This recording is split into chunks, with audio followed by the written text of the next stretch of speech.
just to backtrack a bit, especially in the area of family programming and kids programming, which was so near and dear to your heart, talk a bit about putting together the series Zimbamba at WGN. Well, we had an enormous problem in prime time that the networks were really strong in those days, and it was really tough to compete with anything. You know, so we would throw old movies in there, or, you know, one of the things we did was to get advertiser-supplied shows. So, I mean, our big primetime show is Ron Terry's Polka Party, you know, which we played a couple of times a week. And that was a big deal, where you'd have these strange-looking people come to the studio and polka for an hour. So I figured there had to be something better that we could do. And we were really getting clobbered on Tuesday night with Red Skelton. Red Skelton at 7:30 was getting a 50 share. I mean, it was 60 share, just outrageous numbers. Because he really did appeal to an audience like a Chicago audience. And I had learned that we had a series of films that we bought from Allied Artists in order to get Al Capone and some of the other really good exploitation movies from Allied Artists. They forced us to buy a package of films called Bomba the Jungle Boy with Johnny Sheffield. And I think there were like 10 or 11 films. And these were they were bad films. They were 70 minutes long, and basically it was him and an elephant and a bunch of guys running around in strange outfits. And I screened these things, and I said, you know, if they're 70 minutes long, if you basically take about 30 minutes out of them, there actually is a little narrative here, and there are little morality plays in the jungle. That what we ought to do, we'll put these things, we'll edit them down, there are 10 of them, and we'll play it. We'll put it on opposite Red Skelton, but we can't call it Bomba the Jungle Boy. It sounds too juvenile. So we retitled it and called it Zimbamba. Z-I-M-B-O-M-B-A. And I later found out that Zim in Swahili is a really nasty word. So I won't go into it here. But anyway, we had our graphic arts department, concoct some jungle motif slides, you know, where you saw ferns and vines, and got some jungle music, and got Pierre Andre, who used to be the announcer on Little Orphan Annie and Sky King, and he said, Zimbamba! No, he did. So we had this great stentorian announcer with the drums and and put it on with enormous promotion. I mean, I think that we promoted that show every 10 minutes for 2 weeks, so that the level of expectation was really great. I think that people felt that they were going to see the second coming of Tarzan when it went on the air. And the damn thing went on the air at 7:30 on a Tuesday night and just turned the time period upside down. Beat Red Skelton. We did a 35 share with that. It went on the air, incidentally, almost sustaining. I think we had 2 wine commercials, and that was about it. Because who would sponsor this thing? But it turned out the ratings were great. The demographics were the best demographics on the network. And there were 10 films, and I think we played each of them about 18 times, because the series lasted for a couple of seasons. And it just went on and on and on. And Johnny Sheffield became a minor celebrity in Chicago. This guy, who I think was selling newspapers on Sunset, you know, became a big deal. And, that was a case, again, of packaging and really good marketing to take really crap and make it look like gold. And that was something that came in very handy later on in my life when I went to work at the networks, where we still were dealing with crap, more high-class crap, but it was still basically the same principle. The other thing that I learned in working on primetime development at WGN was the importance of the early time periods. That in those days, and this is before everybody had a clicker and a TV remote, that if you could get the audience hooked early on, and you were smart enough to put compatible programming adjacent to the first show of the night, that you could keep an audience almost all night. And we certainly proved the point with Family Classics on Friday night, because we put something on the air after it and managed to hold most of the audience. It was a syndicated show of some kind, so that the concept of audience flow and really getting a leg up early on, went on to serve me very well, at the various networks, where even to this day, the key to success is really in the early evening. Now, you left WGN in 1963 and moved to New York. Tell me why. I could have stayed in Chicago for the rest of my life. I love the people I was working with. It was a great company, and is today. I mean, the Tribune Company is a major communications company. And I loved Chicago, but I couldn't deal with the weather there. The weather was just so brutal. And I just got so tired of my car breaking down on the Northwest Expressway. And there was a point, and it was Christmas in 1962, where I just said, I have to leave here. I just can't stand the weather. For 4 or 5 months a year, it was just like living in the South Pole. And so I decided I was going to leave, and I went back to New York. I was very lucky that our sister station was WPIX in New York, Channel 11, which was owned by the Daily News, which was a sister newspaper of the Chicago Tribune. And I got hired there by the general manager to basically come in and turn their kids block around. They were programming kid shows that were very old and tired kid shows, and they were getting killed by Channel 5, which at that point in time was owned by Metropolitan Broadcasting. And they actually had some really big personalities like Sandy Becker, who did this character Hambone, and they had the Warner Brothers cartoons, and they just clobbered WPIX to the point of where they were the Channel 5 was getting about 2/3 of the audience. So they said, we want to bring you in to turn this around. And I looked at the shows that they had, and they really had Officer Joe Bolton, with Popeye cartoons and the Three Stooges and Mr. Magoo. And they really were second-rate cartoons and film subjects with very old, tired personalities. And I figured that we really had to do something that was a masterstroke to turn this thing around. And I concentrated on one of the shows. I think it was the show with the Three Stooges in it. And that was like the centerpiece of the lineup. And we decided that we were going to put all sorts of audience participation things in there. We bought some old Republic cliffhanger serials, like Devil Men from Mars. These Gene Autry and the Underground Kingdom. And really terrible. These things were filmed in the mid to late 30s. But they were so bad that they worked. So we played those in there, and they were like 12-minute serials, and we cut them in half, so we would get twice as much content out of them. And we came up with a really interesting contest called Ooby Dooby. And later that name would play a part in Scooby Dooby a couple of years later. But this was called Ooby Dooby. It was named after an old fraternity brother of mine who we called Ooby Dooby. And basically what we did was to take faces of cartoon characters and divide them into 9 parts and scramble them up. And then we would present them, and the first person to call a pre-selected number and get it right would win $25. I know, it's which that was a lot of money in those days. And so I went myself, and I bought a phone number from the phone company, a single phone number, and went on the air with Ooby Doo.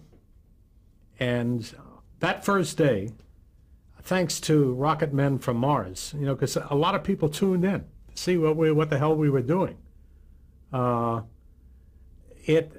We got, in one moment in time, the moment we did Ooby Doo, about 200,000 phone calls going to this one line.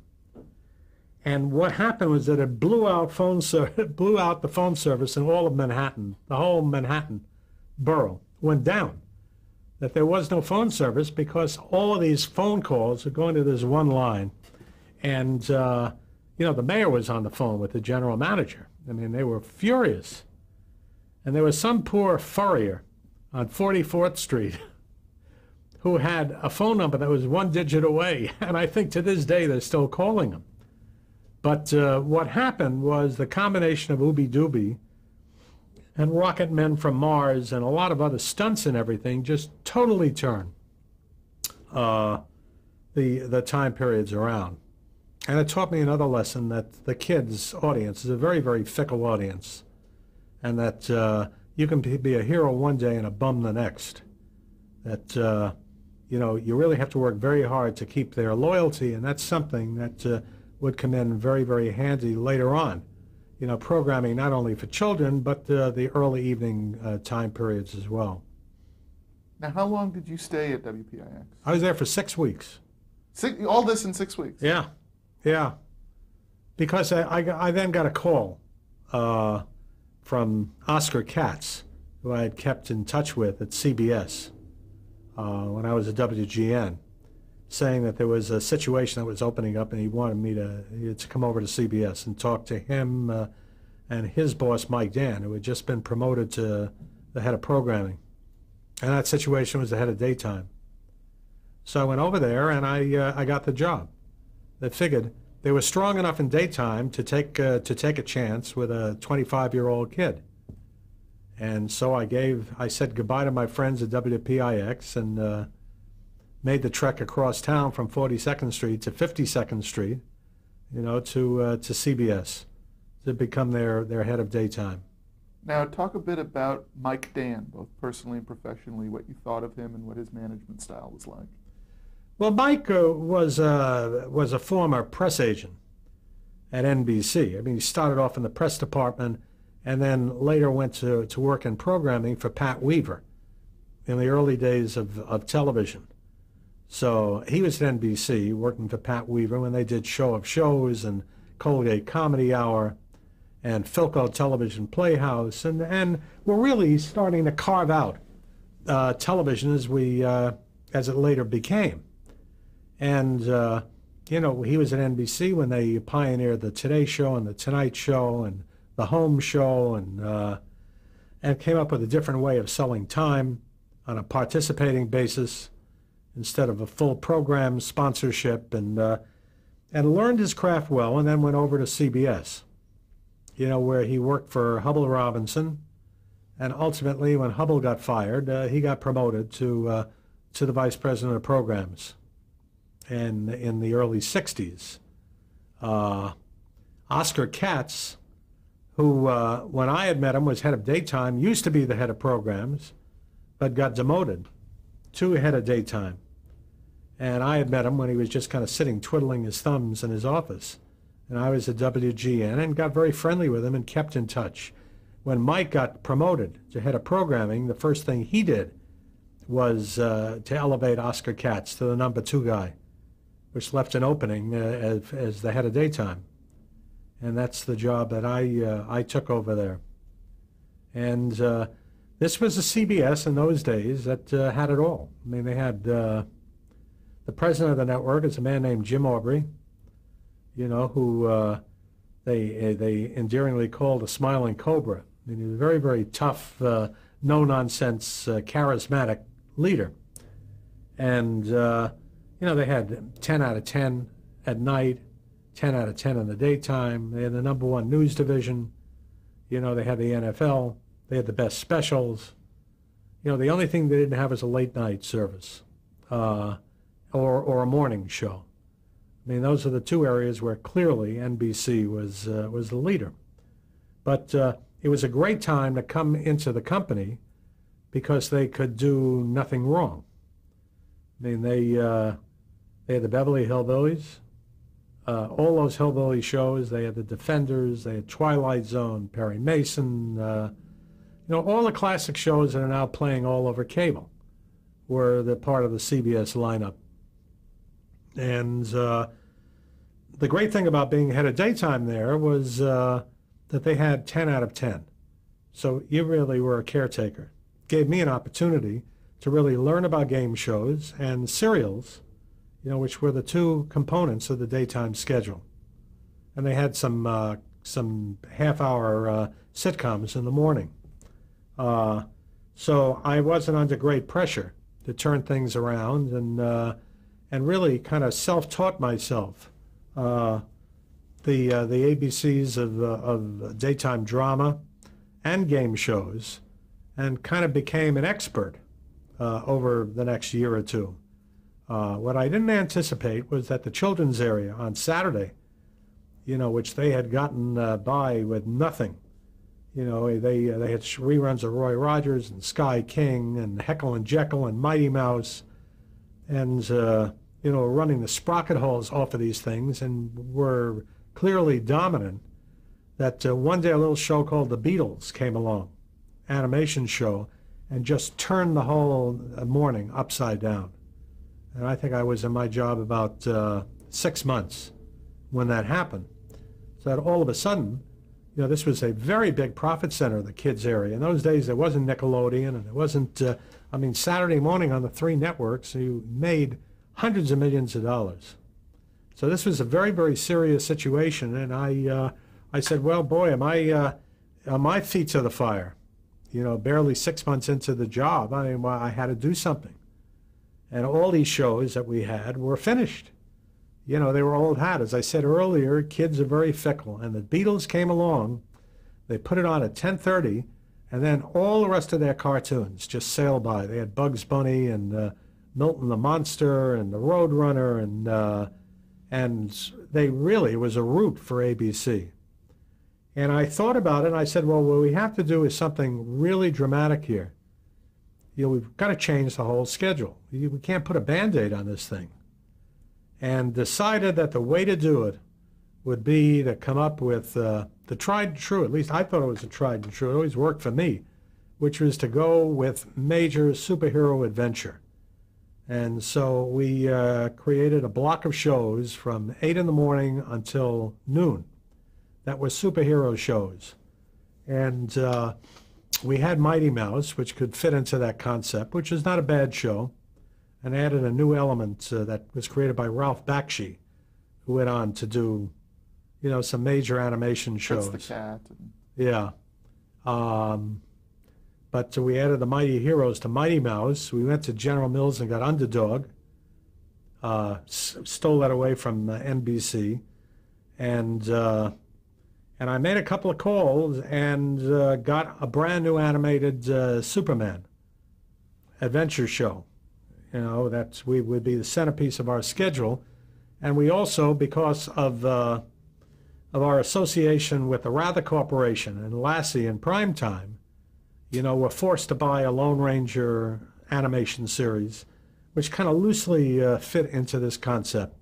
And we turned the Lone Ranger into the Wild West, with really weird villains. And so we had those shows, but we still needed a nucleus of a couple of more shows. And I went to Hanna-Barbera and met Joe Barbera, who's one of the great people, one of the great salesmen of all time. And we worked together and created a couple of half hours. One was called Space Ghost, which was brand new, which was kind of Superman in outer space. And there was an element in that half hour called Dino Boy, which was a kid stuck in prehistoric times. And then we did another show called Frankenstein Jr. and the Impossibles. And the Impossibles were 3 rock and roll singers who turned into a superhero group. Coil Man, Multi-Man, Liquid Man. And Frankenstein Jr. is what it is. A little kid invents this big Frankenstein robot. And those we put on at 10 in the morning, 10 and 10:30, and we had Superman and Lone Ranger, and we stole Bugs Bunny from ABC. So we had Bugs Bunny and the Roadrunner from noon to 1, and then early at Mighty Mouse and Underdog and and it filled out the whole schedule and went on the air with a major promotion. It was the first time that a network ever took major advertising in all the comic books. And that schedule just took off like a rocket. You know, I think the lowest share of audience was a 45. And went up to, with Superman, went up to a 60. And we were doing on Saturday morning 17 and 18 ratings. You know, unbelievable ratings. And that really turned the morning around for a couple of years. But it taught me that you always have to be on your guard. That particularly when you're dealing with kids, that if you turn around for 1 second, you can lose it all. And that was also my real introduction to programming. You know, the Saturday morning schedule, every year you were up at bat. You had to do something new. So it was constantly in a state of flux. You know, a couple of years later, I came to the conclusion that the superheroes were starting to wind down, and we went in a totally other direction, which was comedy adventure and comedy. And that's when, you know, I went to Joe Barbera, and we came up with Scooby-Doo, and which we put in the heart of the schedule, and went to Filmation, who had done Superman and some of the other adventure stuff, and put Archie on the air, the Archie comics characters, and which were big hits. And Sabrina the Teenage Witch actually made her debut as part of the Saturday morning CBS schedule. And Josie and the Pussycats were part of Josie and the Pussycats and Wacky Races, you know, with Dick Dastardly and Muttley, and ended up with a group of I don't know, 3 or 4 hours of comedy adventure, and we managed to not lose a beat in making a transition from adventure to comedy adventure and pure comedy. And then from those shows, you know, we did, I learned how to do spin-offs. Now, Wacky Races begat 3 or 4 different series. Penelope Pit Stop was its own series, and there were a few others that came from that. Sabrina ended up with her own half hour out of the Archie series, and that's basically the way we perpetuated Saturday morning, and it was a lot of fun. It was a lot of fun, and there were major stakes involved, and there was great success. We were always #1, you know, from '64 on. You know, I don't think we skipped a beat for 10 years. But that schedule was constantly in a state of flux.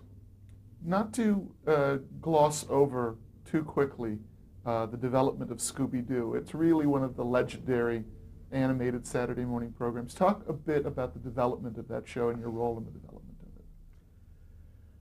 Well, I had always thought that Kids in a Haunted House would be a big hit.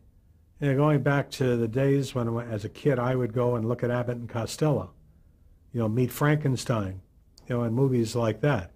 I figured there was a great opportunity to do that, you know, played for laughs in animation, and developed a show called Who's Scared, with 2 S's, Scared, and with Hanna-Barbera, and there was a dog in there, but the dog was in the background, you know, and it was the same basic group of kids, but it was much more serious, and went and presented them. This was really the cornerstone of the whole lineup, because I was convinced this was going to be the biggest hit that we ever had, even though nobody knew what the hell it was. And went up and saw Frank Stanton and Jack Schneider and Bob Wood and the various presidents that I had to deal with. And Stanton says, "We can't put that on the air. That's just too frightening." And he didn't have to say another word. I mean, that was that. And this is the first time that I made a presentation there that got turned down. And there was this enormous hole in the schedule. And I would liken it to NBC losing Friends on Thursday night. I mean, without this thing, we had no schedule. Just would fall apart.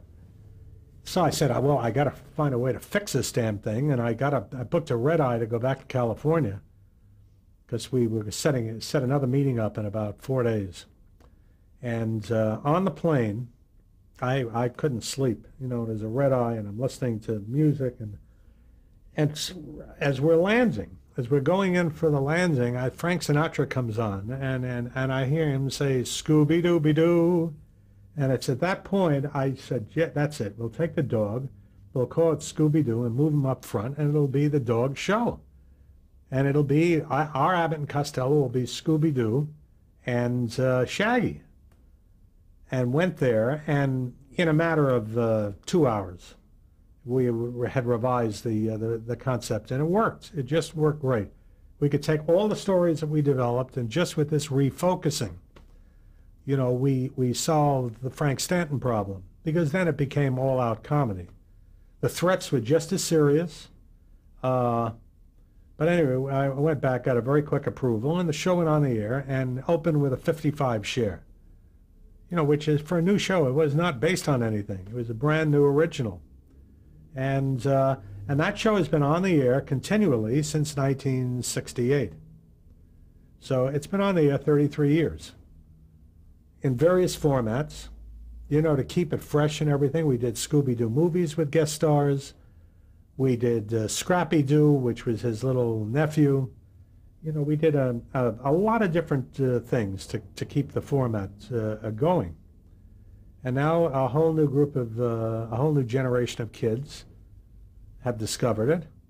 I think there are a lot of adults who grew up with it. And it's, believe, the #1 show on the Cartoon Network. I mean, it's one of their staples. So, but the Saturday morning was like prime time. It was always changing. You had to be, it was extremely competitive. You know, everybody's going for the same basic audience. And you really had to be as sharp as can be in development. And it was very good training for me. Philosophically, when you say everyone's going for the same audience, as a programmer, how do you determine how you counter-program what the other guys are doing? You talking about the children's area? In the children's area. Well, originally, you know, when ABC had comedies, we went for the action stuff. When everybody copied us and went on the action bandwagon, I said, well, let's go back to comedy. But instead of just pure comedy, let's put an adventure element in each of these shows. So I found that you were always best off if you were the counter program to everyone else. These days it's a little bit more difficult because you've got so many channels. But in those days, in other words, if there were 3 comedies in the time period, go with a drama. I mean, it's kind of nuts to go with another comedy. So, you know, I think counter programming, audience flow is very important then. You know, the theory being that if you have kids tuned to your channel, do everything you can to keep them there. Don't give them an opportunity to turn elsewhere. And, you know, no matter how hard you try, somebody is always going to come up with something. You know, there was the Beatles. You know, one year NBC came up with the Banana Splits, which was kind of a hodgepodge hour, Hanna-Barbera hour with these stuffed animal characters, and there was a jungle element in there that looked suspiciously like Zimbabwe. You know, there were comedies, and that show did pretty well. So there was always some show that you didn't count on that would be kind of a blip for the other guy. But it was a lot of fun doing that. And I kept, when I went to ABC and even NBC, kept my fingers in the Saturday morning because I enjoyed doing it. Nobody else knew how to do it. They really didn't. Hey, I think we're going to have to change tapes here, folks.